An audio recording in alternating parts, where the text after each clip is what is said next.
Hi, last வீடியோவில் இந்த some போட சொல்லி கேட்டிருந்தேன். பட் நானும் ஒரு ஷார்ட்ஸாக இதை மேக் பண்ணி போகலான்னு ஒரு ஐடியா. ஸோ அதுதான்.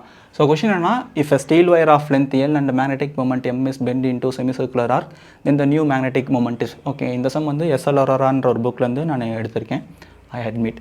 சரி, ஓகே, ஃபஸ்ட்டு எடுத்தோன்னே மேக்னெட்டிக் மொமெண்ட் M அப்படின்னா அந்த ஸ்டீல் வயரோட லென்த் வந்து எல்லாம் இருந்திருக்கும். அப்போ அதோட மேக்னெட்டிக் மூமெண்ட் ஸ்மால் எம்னு அசியூம் பண்ணிட்டு லென்த் எல், அதாவது நத்திங். ஒரு ஸ்டீல் வயர் வந்து இப்படி இருக்குது, இதோட போல் ஸ்ட்ரென்த் வந்து எம், இதோட லென்த் எல், அண்ட் இதோட மேக்னெட்டிக் மொமெண்ட் வந்து கேபிட்டல் எம்.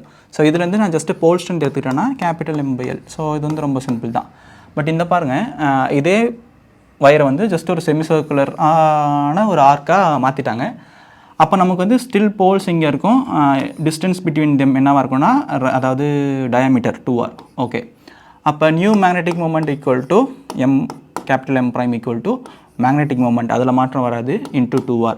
ஓகே, இப்போ எனக்கு 2r என்னன்னு தெரியாது, பட் ஐ நோ சம்திங். என்னென்னா இந்த சேம் லென்த் என்னவா இருக்குன்னா circumference of the semi circular arc, அது என்னென்னா pi r. So r equal to l by pi. இந்த மேத்தமெட்டிக்ஸ் உங்களுக்கு புரியும்னு நினைக்கிறேன். தென் எனக்கு 2r தான் வேணும், அதான் என்னோடய interest. So 2l by pi. சரி, ஓகே, இப்போ வந்து 2r கிடச்சிருச்சு. எம் என்னென்னா capital M by L, and 2r என்னன்னா 2l by pi. So L L cancel ஆகிருக்கும். So 2m by pi. So ரொம்ப சிம்பிள். Option A. இதுக்கு ரிலேட்டடாக இன்னொரு சம் இருக்குது, அது ரொம்ப காமெடியான சம். அது வந்து நான் ஜஸ்ட் இங்கே டைட்டில் கார்டில் வீடியோ கார்டில் தரேன், அதை நீங்கள் பாருங்கள். லைக், ஷேர், கமெண்ட் பண்ணுங்கள். தேங்க்யூ.